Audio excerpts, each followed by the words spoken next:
Good evening, my brothers and sisters. This is Anthony Gadson of AF Gadson Ministries and Senior Pastor of the St. Peter Baptist Church, 7110 Bay Street, Elko, South Carolina. And this is Pastor Gadson's Nightcap for Thursday, February the 11th, 2016. Listen, I believe it was Thomas More that said, "Earth hath no sorrow that heaven cannot heal." Now, that would sound good coming from anyone. But coming from one who knew sorrow, from one who, if I'm not mistaken, in his lifetime saw the death of his parents, his sisters, and all 5 of his children, and I'm sure other loved ones as well along the way, coming from him, this should cause all of us to take note, because he knew sorrow, and he said, "Earth has no sorrow that heaven cannot heal." One of the definitions I found for sorrow simplified is mental suffering caused by loss, disappointment, or misfortune. Just using that definition, who hasn't experienced sorrow? It goes beyond sadness. It seems to me to be more than grief and gloom. If we must use the word sadness, I would have to say it's subterranean sadness.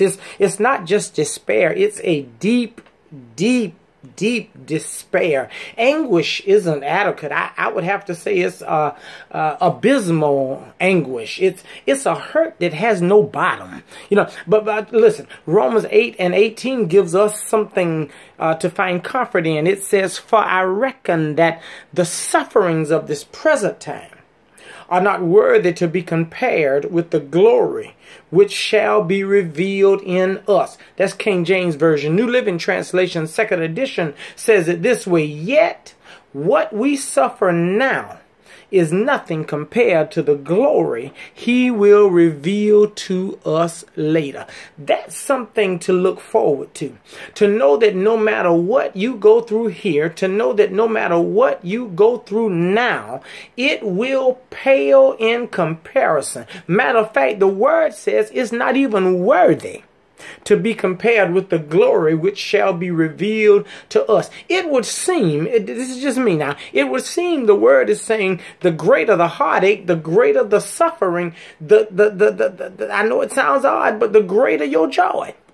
The greater the heartache, the greater the suffering, the greater your joy should be, because not only do you have his present help in your present time of suffering, but you also have the hope of that which will be revealed in us, which is far beyond our greatest imagination. The hope of that which will be revealed in us. And we know that hope is not wishful thinking. Rest easy tonight, because our hope is built on nothing less than Jesus' blood and his righteousness. We dare not trust the sweetest frame, but wholly lean on Jesus' name, on Christ, the solid rock we stand, because all other ground is sinking sand. God bless you. Good night.